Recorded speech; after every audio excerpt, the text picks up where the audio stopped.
Hi, I'm Lauren Mady, and this is my MAE/ECE 535 demo, which involves a Hall effect sensor that is measuring the rotational speed of a DC motor. Hall effect sensors utilize the Lorentz force to calculate a magnetic field that is applied perpendicular to the conductor surface. The Lorentz force is the force that is acting on a moving charged particle through both an electric and magnetic field. The electric field is created by a constant applied voltage that induces a constant current through the conductor. It should be noted that the Lorentz force is perpendicular to both the current and magnetic field. The Lorentz force acts on the charged particles, moving the electrons to one side of the conductor, creating a potential difference that can be measured. This potential difference is called the Hall voltage. In this demo, we're using a linear Hall effect sensor that's in a bipolar configuration. And this linear Hall effect sensor outputs a Hall voltage that varies proportional to the applied magnetic field. And in the bipolar configuration, will output higher voltages for north poles and lower voltages for south poles. Today we're going to be demoing a Hall effect sensor. This is Analog Devices AD22151 Hall effect sensor, and we're going to be using it to measure the rotations and motor speed of this little DC motor. It's got a coupler attached to the shaft that's got a little circular face that's made of steel and aluminum, so I could easily attach four neodymium magnets to it with alternating north and south poles. Because the Hall effect sensor is in a bipolar configuration, the alternating of the north and south poles allows for a much cleaner signal read because the north poles will be read as a high voltage and the south poles will be read as a much lower voltage.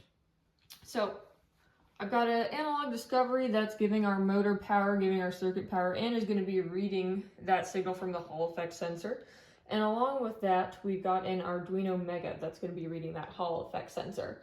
And what that Arduino Mega is doing is it's going to take the median of every three sensor readings, compare it to our programmed in threshold voltages. So if that median voltage is above 2.7 volts or is below our 2.3 set lower threshold, that'll trigger either a logic low or logic high.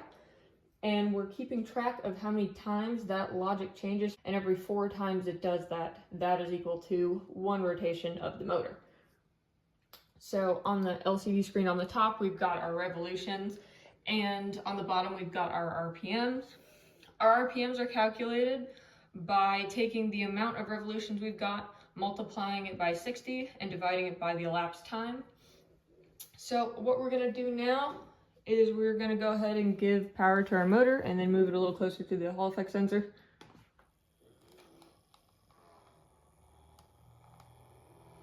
So right now on screen you can see a little sine wave signal that's coming from that Hall effect sensor.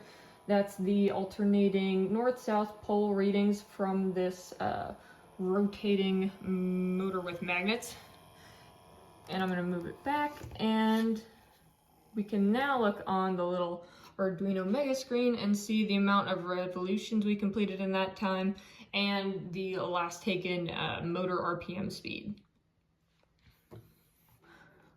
We're now just going to slow it down a little bit. I've got my finger here on this top magnet and I move that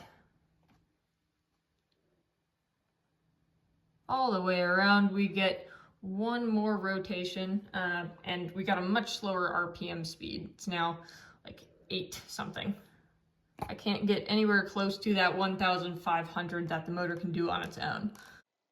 Some applications where you might see Hall effect sensors are crankshaft and camshaft position sensors that monitor rotational speed and position for precise fuel injection and ignition timing, controlling anti-lock brake systems, also known as ABS, seat buckle switches and seat position sensors and car safety systems, helping keep your washing machine balanced during cycles, and let's say, for example, a water treatment plant used to monitor the water flow rate and valve position, along with many other applications. Thank you for your time today. I hope you were able to learn a thing or two about Hall effect sensors.